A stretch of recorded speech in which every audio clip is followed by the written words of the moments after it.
So, mga sangkay, posible kayang damputin si Mayor Baste Duterte ng Philippine Army dahil po sa kanyang matinding pahayag kay PBBM. Pag-usapan po natin mga sangkay. Kasi mabigat to, no? Anyway, bago tayo magpatuloy sa mga hindi po dyan nakakapag-subscribe, makikita niyo po yung subscribe button sa baba ng video na to. I-click niyo lamang po yung subscribe, i-click ang bell, at i-click niyo po yung all. Sa mga nanonood po sa Facebook, i-follow niyo po yung ating Facebook page. Okay. So ito pag-usapan po natin ngayon kasi matindi po itong banta na to, no? Hindi po talaga siya matatawag na okay. Kasi nga po malinaw na malinaw ang nabanggit ni Mayor Baste Duterte. Well, tingnan po natin. Ito po 'yon mga sangkay. Binanatan ni Mayor Baste Duterte ang Marcos administration kasabay ng paglulunsad ng Rage Coalition. May buwelta naman dyan ang Malacanang. Nasa frontline ng balitang yan, si Maricel Halili. Isang ulo lang naman ang kailangan namin, ang ulo ni Bongbong Marcos! So ito po yung mabigat na pahayag mga sangkay. Isang ulo lang naman po ang kailangan namin. At again, uulitin ko po mga sangkay, tayo po ay wala pong kinakampihan sa mga awayan ng mga politikong ito. Dahil sa totoo lang, mga sangkay, sawang-sawa na po tayo sa mga ganitong klaseng nangyayari sa Pilipinas na nadadamay po yung mga Pilipino dahil po sa awayan nitong mga politicians. And even before, nangyayari na po ito at ngayon nauulit na naman po mga sangkay yung mga ganitong klaseng pangyayari.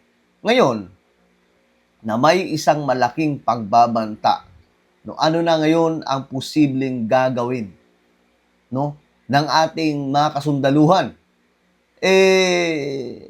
Klaro mga sangkay, pakinggan po ninyo. Naman dyan ang Malacanang. Nasa frontline ng balitang yan, si Klaro Maricel to Halili. Isang ulo lang naman ang kailangan namin, ang ulo ni Bongbong Marcos! Grabe yun, no? Umpisa hanggang dulo ng speech ni Davao City Mayor Baste Duterte sa inilunsad na Reform Alliance for Good Governance and Accountability or RAGE Coalition sa San Juan City kahapon, niratrat niya ng patutsada si Pangulong Bongbong Marcos. Una, inakala raw niya na gustong i-redeem o baguhin ni PBBM ang imahe ng pamilya Marcos sa publiko.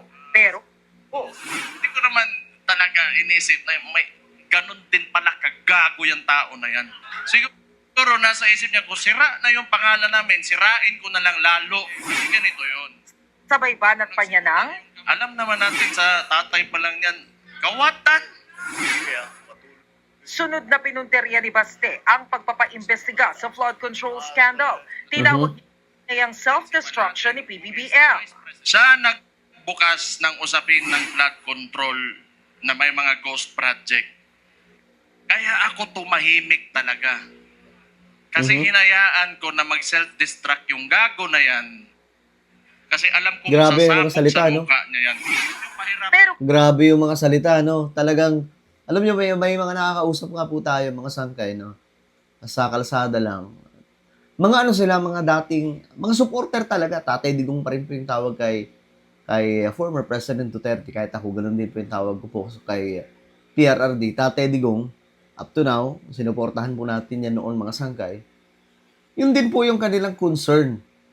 Mahirap daw po magtiwala ngayon sa mga anak ni PRRD dahil ang mangyayari lamang po nito mga sangkay, mawawasak ang Pilipinas kasi gantihan lamang po ng gantihan ang mangyayari. Kaya medyo nababahala po sila sa sitwasyon ngayon mga sangkay. iit niya, Wala naman akong... political lang to. Kung bahala sila, magalit sila sa akin. Si Auntie Claire. Pagkatapos ito, Auntie Claire, si Mayor Baste. kaya ngayon, eto ang buwelta ni Palace Press Officer Undersecretary Claire Castro. Eto na. Parang kakaiba po yata ang kanyang pananaw. Kaya ba hindi nagpaimbestiga ng malaliman ang nakaraang administrasyon dahil magiging self-destruction sa dating Pangulong Duterte? Pero pag Hindi rin daw apektado ang Pangulo sa koalisyon ng mga kaalyado ni Duterte. Ang Pangulo po ay hindi namumulitika. Ang Pangulo po ay nagtatrabaho. Ang nakakabahala lamang dito ay ang personal na galit, personal na interes, at personal na ambisyon ay gamitin ng taong bayan na galitin ang puso ng bawat isa sa atin sa pamamagitan ng paglalahad ng kanilang fake news. Bukod kay Baste, nagsalita rin ang ilan pa nilang kaalyado para suportahan ang Rage Coalition. Kabilang na sina Batangas 1st District Representative Leandro Leviste, Sagi Party List Representative Paulo Marcoleta, Senador Bongo, at ang dating presidente ng PDP na si Senador Robin Padilla. Bagamat layo ng coalition na ipanawagang tugunan ang mga problema ng bansa, kabilang na ang mahal na petrolyo, na isingit sa event ang panawagang Bring Him Home para kay dating Pangulong Rodrigo Duterte. Bring him home! Una nang sinabi ni Padilla na hindi panahon ng pamumulitika sa gitna ng krisis ng langis. English yan. Pero may ipinahiwatig siya. Ang tagal ko pong dinasal nito. Dahil alam nyo, walang pinakamagandang mamuno sa atin kundi isang Duterte. Kung meron tayong future president na Inday Sara Duterte, magkakaroon din tayo ng future president pa na Baste Duterte. Present in spirit din si Senador Bato de la Rosa na absent sa Senado mula pa noong Nobyembre. Nagbigay siya ng audio message.